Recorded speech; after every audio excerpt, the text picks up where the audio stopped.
He is Lord, Lord of all. Well, good morning. Welcome back to On Point from the Summerdale Church of Christ. We are studying through the books of the New Testament, specifically the letters of Paul, and we find ourselves now towards the end of 1 Corinthians, looking at chapters 14, 15, and 16.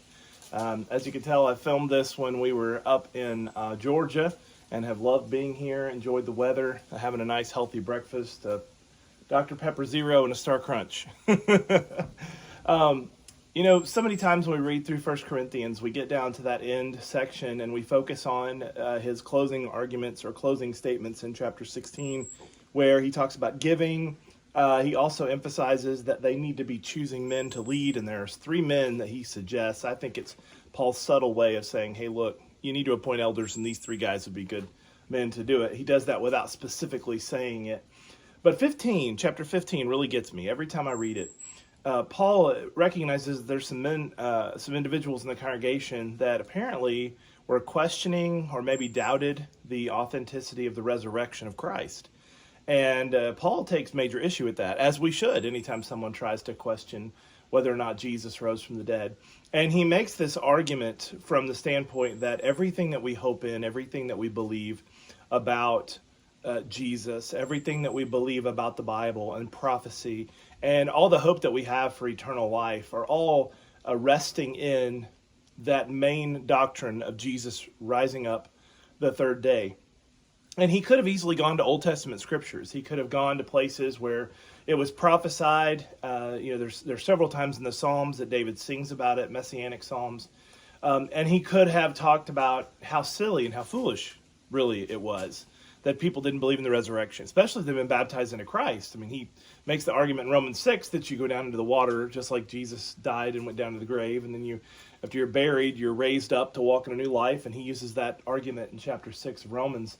So he could have gone any way to be able to argue, to be able to, kind of convince them that these individuals were on the, wrong side of things when it came to the story of the resurrection. But what he does is he instills hope instead. He begins to insert thoughts about how, when we look at the lives of Peter and of James, Jesus' brother, and we look at all these people that didn't just hear, but several hundred in some locations saw with their own eyes Jesus raised from the dead. And it echoes back to me from reading John chapter 20 when Jesus approaches Thomas and says, hey, basically he skipped church. I always think that's interesting. All the apostles, he's like, yeah, I'm just not going the first week that they meet in the upper room.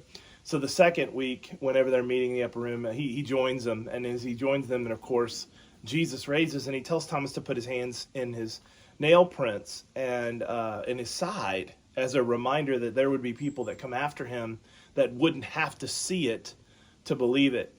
But Paul instills this hope, talking about all the things, all the benefits that we have as long as we recognize the resurrection of Jesus. And he talks about his preaching. He talks about, again, the idea of having eternal life, steadfast living, leading to eternity. And he says, these are the things you have to rest in. These are the things that you need to really hope in. And I love that he could have easily chastised them. Now, he uses a little sarcasm, and that's fine. That's Paul's way.